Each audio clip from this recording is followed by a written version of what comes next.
They say the whole game need a facelift.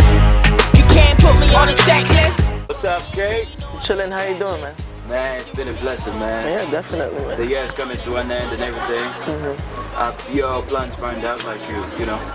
Oh, well, this year was a quiet year for me, you know. I just released Mutima and I threw in a little Ready in there, but on the whole, we didn't really go all out, you know, marketing and whatnot because there's a lot of noise in the industry and we're waiting for that to calm down, and probably next year after the elections, you know, would be a good time to release stuff. But now I'm recording songs for my fan base. I want to define myself and I want my fans to discover who Keko is.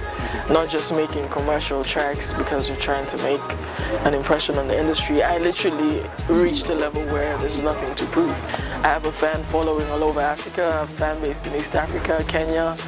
I'm very heavy in Kenya, very heavy in South Africa.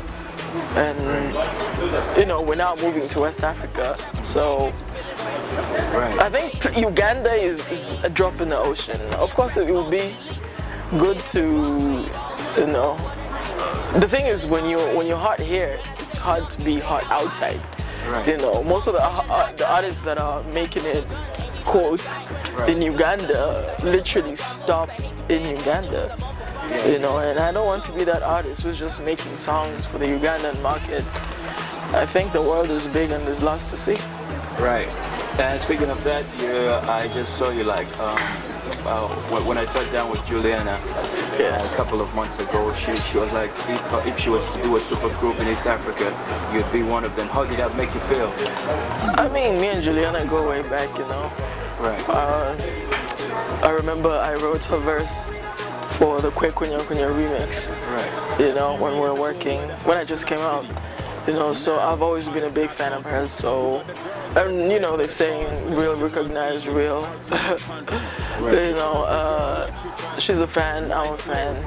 Yeah, I just saw that on like, was it Twitter? Oh yeah, definitely. I was like, damn.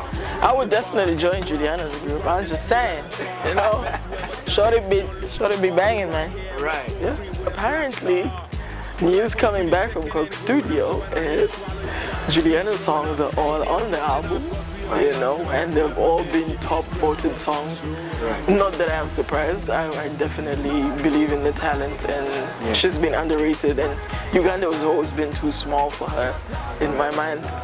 You know, it doesn't come as a surprise. So these other artists generally that were on the season were literally in Uganda, Baba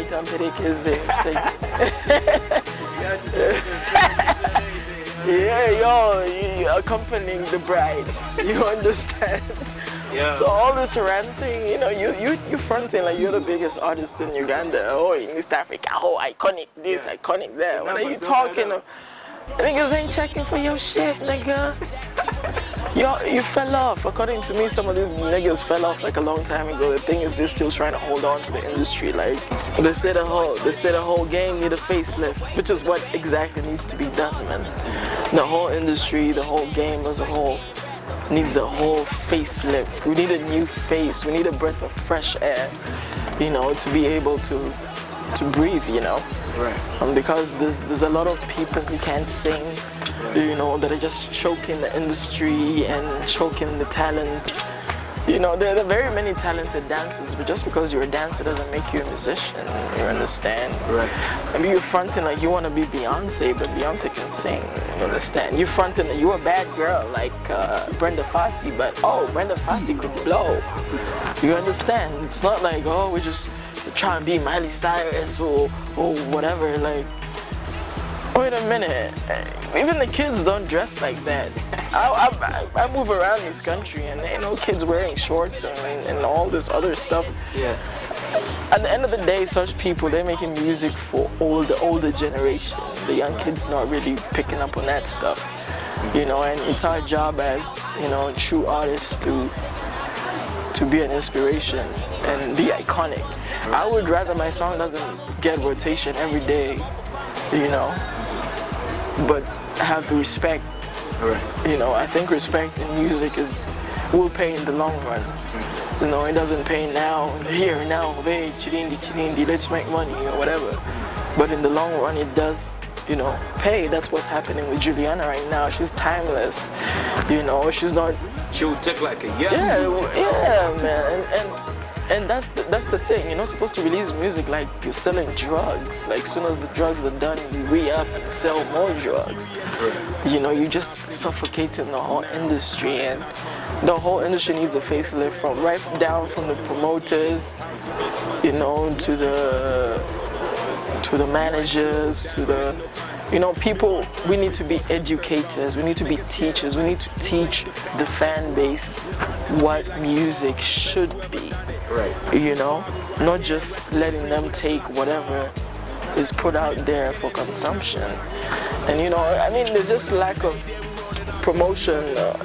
The more talented people do not really get as much airtime. I'm not talking about myself. Right. You know, I get when I put stuff out, it goes out online. Different blogs pick it up, which is not the case for maybe a kid who just graduated last year or the year before. You know, she has to fuck a manager or a promoter to make sure her shit's popping, which really is not what are we trying to teach, you know, the young kids out there, you know, that money is everything, when actually your talent is everything.